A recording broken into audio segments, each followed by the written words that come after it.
here in stunning Saint-Tropez for the launch drive of the all-new McLaren GT. Now, I had the amazing opportunity to explore the ins and outs of the GT at my house a couple months prior, but until today, nobody outside of McLaren has had the opportunity to drive it. And I can't think of a better place on planet Earth than right here to test drive this car. Now, the McLaren GT is McLaren's take on the ultimate grand touring car, set to compete against the likes of the Aston Martin DB11 as well as the Bentley Continental GT. Although in typical McLaren fashion, it is much lighter and much more nimble as well as engaging to drive as its competitors. Get this, with a curb weight of just 3,384 pounds, it weighs the same as a track-focused Huracan Performante, and it's 2,000 pounds lighter than the Bentley Continental GT. Another special part about the car is that despite the fact that it's a grand tourer, it's actually mid-engine. That's right, the engine is in the back, which traditionally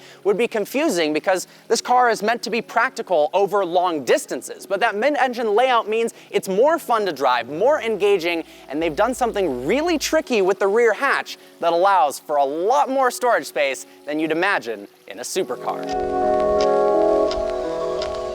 To incorporate a large amount of luggage space while still retaining that mid-engine layout, McLaren actually lowered the engine in the car by 120 millimeters. This both lowers the car's center of gravity for better handling and allows for this massive power opening rear tailgate, and also allows for enough space to fit golf clubs, 2 sets of skis, endless Louis Vuitton bags, so you can travel in style and actually take a weekend's worth or even longer amount of luggage with you. Now, they've incorporated this material that they designed in conjunction with NASA called super fabric. It's super resistant to scratches and wear and tear, so you can toss your luggage into the back of the GT without worrying that you're going to damage it. And it has a serious amount of cargo space. In fact, the rear of the car almost stores as much as a Toyota Camry. I'm being serious, 14.8 cubic feet of storage, whereas the Camry has 15.4. And because the engine is in the back, you get an extra 5.3 cubic inches of storage space in the front as well. To make things super easy on the go, McLaren made it so you can actually access the rear storage compartment from the interior itself. Now, speaking of the interior, it is absolutely gorgeous in here. Now, McLaren has always had fantastic interiors, but they've been more track focused. So lots of Alcantara, carbon fiber throughout, making sure it's very driver focused, not so much on the luxurious side. But for the GT, they've completely flipped the switch over to luxury. Nappa leather comes standard. It's incredibly soft. They've paid special attention to making sure that the seats are very comfortable over long road trips, which they are. I'll talk more about that in a minute. Soft hide is available as an option. You can even option cashmere in the interior as well. That's right, cashmere inside your car. Now, they've also added bits of aluminum trim throughout the cabin, which looks amazing. I love the aluminum trim on the steering wheel, and these new aluminum paddles are so nice and feel so great when you actuate them. I hope they incorporate this in future McLaren models. Now, in terms of technology, they have totally revamped their infotainment system, which honestly was a pain point of the car in the past. Now it works just as fast as your iPhone. You can pinch and touch on the screen.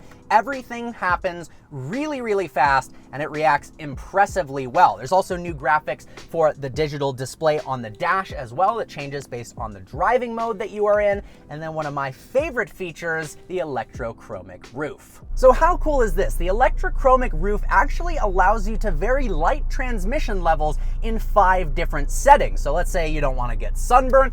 We're in the darkest setting here, but maybe you want to experience the beautiful southern France sunlight. You can click a button right here on the roof and light comes in just like that. Furthermore, in terms of technology, they have a bespoke 12-speaker Bowers & Wilkins system that sounds absolutely incredible. All right, enough talking stationary. Let's take it out on the road.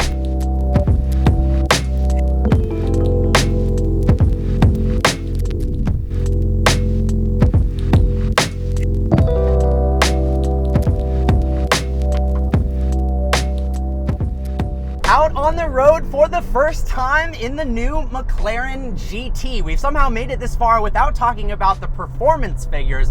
So let's go over those, shall we? It's got a reworked version of the McLaren 720S's 4-liter twin-turbocharged V8. So we've got smaller, lower inertia turbos, so there's less lag, instantaneous response at low RPM. We've also got new pistons, a higher compression ratio, new ECU tuning, a new intake, and a new muffler for a bespoke sound to the McLaren GT. All told, 612 horsepower and 456 pound-feet of torque. It's more power than a Lamborghini Huracan, yet you can put golf bags and skis in the back of it. Think about that for a second. 0 to 60 happens in just 3.1 seconds, and to think this is their GT car, not a full-fledged performance car, is actually unbelievable. Top speed, 203 miles an hour. But what impresses me the most about this car is not its acceleration, not its storage capacity, it's the way it drives. Now, we all know McLarens are incredible around the track, but for McLaren to build a car that's supposed to be insanely comfortable, that you can drive across continents, you can drive for hours and hours at a time without feeling tired or having back issues, is something totally new for the brand, and it's definitely a challenge, but they have done an absolutely incredible job. I'm not exaggerating when I tell you that this car is more comfortable to drive around town than most sports sedans I've driven. In fact, this is definitely more comfortable than my E63, and I mean that. We're in comfort mode right now. Of course, there's the active dynamics panel where you can switch the handling as well as the powertrain from comfort, sport to track. In comfort mode, the steering is nice and light. It rides over bumps incredibly well. We've got proactive chassis control too that reacts to bumps and controls the suspension damping in as little as 2 milliseconds. But not only does it react to its environment, it uses this insane optimal control theory algorithm, which is far above my knowledge level. I've tried to understand it, that actually uses intelligent learning to predict the road ahead and actually adjust the suspension and damping to make it the most comfortable and enjoyable driving experience possible. Whatever it's doing, it works unbelievably well. Off camera, I've been in the car now for about 4 hours, and I'm not even close to feeling tired or worn out.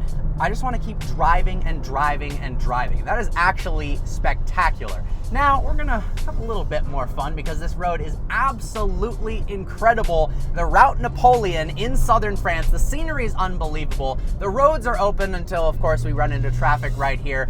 We're gonna go ahead, click the active button, put it into sport and sport for the handling and the powertrain, flick some downshifts, and have a little fun.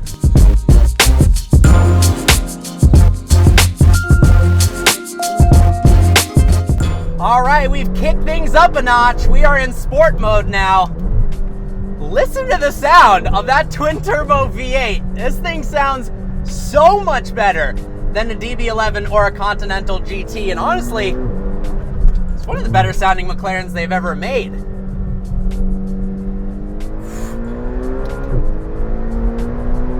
It's such an easy car to drive too. Now, something that's kind of unique to this car is when you change the handling mode, it doesn't actually change the weight of the steering. The steering feels a little bit different because they're playing around with the suspension, but it's nice and light and it just feels so effortless.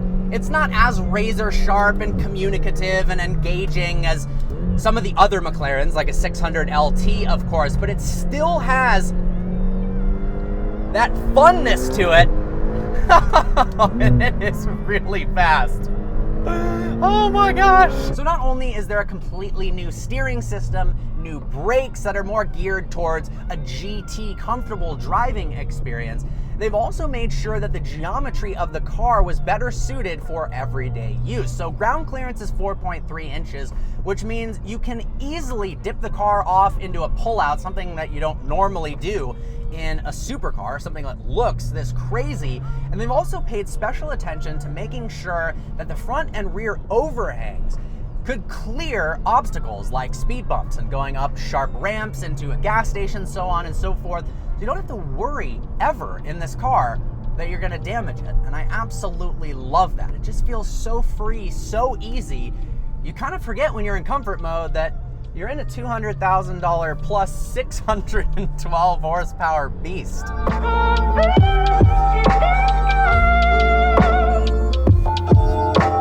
how well you can see this on the cameras, but look at this cute little French town we are in right now. Today has honestly been surreal. The scenery, the weather, the driving roads, and this new McLaren GT. These guys wanted me to pick them up as hitchhikers. I feel so blessed. All right, so to give you a better idea of what it's like to actually drive this car, I'm gonna put my first person point of view camera on right now and show you behind the wheel of the GT.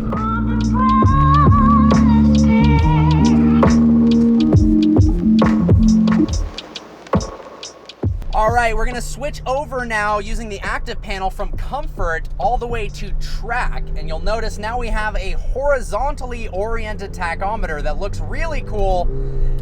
Let's step up the pace. That sound.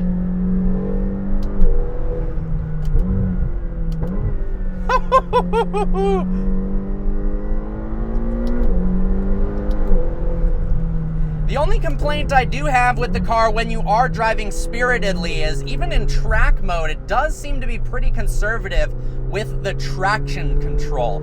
Cuts in pretty easily. The way you can fix that, however, is by clicking the ESC button to put it into dynamic mode for the handling, but we've been given strict instructions that you're not supposed to do that.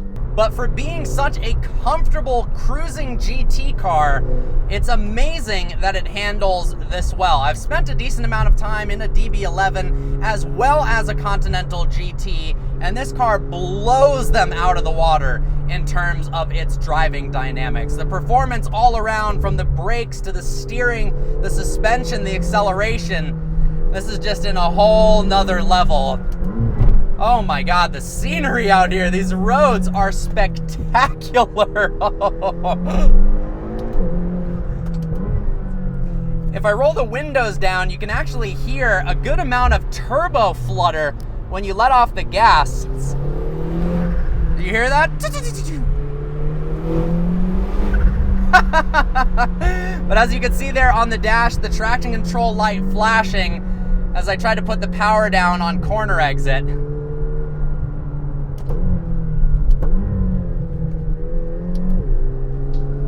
What a spectacular place to test out this car.